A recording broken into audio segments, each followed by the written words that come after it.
Evangelho de Lucas, capítulo 12, versículos de 1 a 3. Tendo-se juntado à roda de Jesus milhares e milhares de pessoas, de sorte que se atropelavam uns aos outros, começou ele a dizer aos seus discípulos: Guardai-vos do fermento dos fariseus, que é a hipocrisia.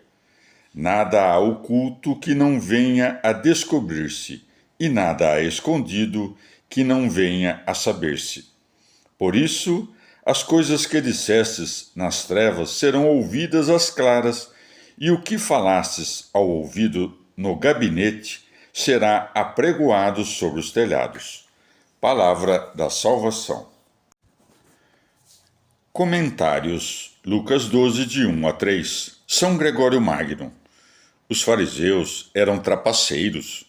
Por isso Cristo aconselha o povo a tomar cuidado com eles. São Gregório Nazian Zeno. O fermento, quando é elogiado, é aquele que produz o pão da vida. Quando é vituperado, representa a malícia velha e azeda. São Beda.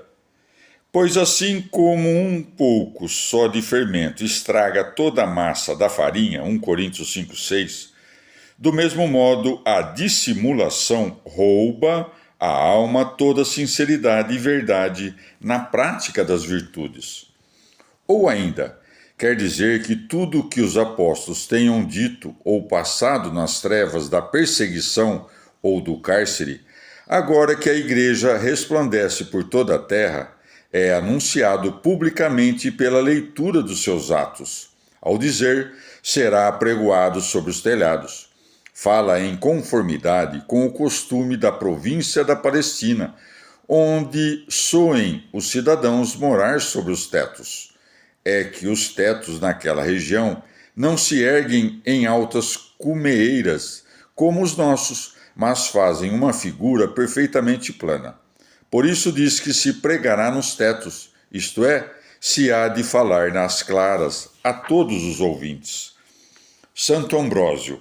O Senhor, para afastar-nos da típica infidelidade dos judeus, manifestando uma coisa no afeto e outra pela voz, inseriu aqui um belíssimo conselho de simplicidade e de fé, lembrando-nos que no fim dos tempos todos os nossos pensamentos ocultos, quer nos acusem, quer nos defendam, haverão de revelar o segredo da nossa mente. Romanos 2. Daí que se acrescente: não há oculto que não venha a descobrir-se, e nada há escondido que não venha a saber-se. São João Crisóstomo. É como se dissesse aos seus discípulos: por mais que agora alguns vos chamem de sedutores e de magos, o tempo descobrirá todas as coisas, refutará a calúnia daqueles e proclamará a virtude vossa. Portanto, tudo o que vos falei neste canto do mundo, que é a Palestina, pregai-o audazmente a toda a terra, com os rostos descobertos e sem temor de nenhuma espécie. Por esse motivo acrescenta: por isso as coisas que dissestes nas trevas serão ouvidas às claras, e o que falastes ao ouvido no gabinete será apregoado sobre os telhados. Evangelho de Lucas, capítulo 12, versículos de 4 a 7. A vós, pois, meus amigos, vos digo: não tenhais medo daqueles que matam o corpo, e depois nada mais podem fazer. Eu vou mostrar-vos a quem haveis de temer. Temei aquele que, depois de matar, tem poder de lançar no inferno. Sim, eu vos digo, temei esse. Não se vendem 5 passarinhos por 2 asses. Entretanto, nenhum só deles está em esquecimento diante de Deus. Até os cabelos da vossa cabeça estão todos contados. Não temais, pois, vós valeis mais que muitos passarinhos. Palavra da salvação. Comentário Lucas 12, de 4 a 7. Santo Ambrósio. Nosso Senhor ensina ainda que a morte não é temível, uma vez que a imortalidade há de resgatá-la com enorme lucro. A morte é o fim da nossa natureza e não da nossa punição. Assim, nosso Senhor conclui que a morte põe fim ao suplício do corpo, mas que o castigo da alma é perpétuo e que apenas Deus deve ser temido, pois seu poder não está circunscrito à natureza. Pelo contrário, é a natureza que está sujeita a ele. Sim, eu vos digo, temei esse.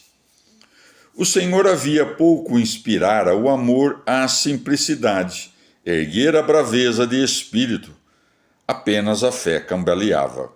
Fez bem, portanto, em fortalecê-la por comparação com coisas menos valiosas, acrescentando: não se vendem 5 passarinhos por 2 asses? Entretanto, nenhum só deles está em esquecimento diante de Deus. É como se dissesse: se Deus não esquece dos passarinhos, como poderá se esquecer dos homens? Alguém talvez objete: como é então que o apóstolo disse: porventura Deus tem cuidado dos bois? 1 Coríntios 9:9. Se o boi é mais valioso que o pássaro? Respondemos que uma coisa é o cuidado, outra o conhecimento.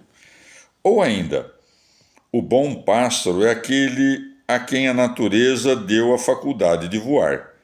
É que a natureza nos dera a graça de voar, mas a volúpia nola tomou, sobrepesando a alma com as iscas dos males e inclinando-a à natureza da bagagem corpórea.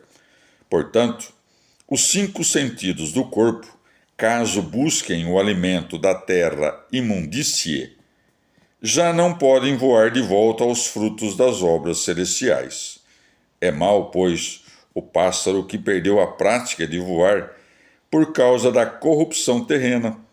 Assim são aqueles pássaros que se vendem por 2 asses, o preço, a saber, da luxúria desse mundo. A contagem dos cabelos não significa o ato mesmo de contar os cabelos, mas o fácil conhecimento que Deus tem de todas as coisas. E faz bem em dizer que estão contados, porque sempre contamos as coisas que queremos conservar. Se, pois, tamanha é a majestade de Deus, que nem um pássaro sequer, nem o número dos nossos cabelos passa longe de seu conhecimento, que indigno é pensar que o Senhor, que conhece até as coisas mais vis, desconheça ou despreze os corações dos fiéis. Daí que muito convenientemente conclua assim: não temais, pois vós valeis mais que muitos passarinhos.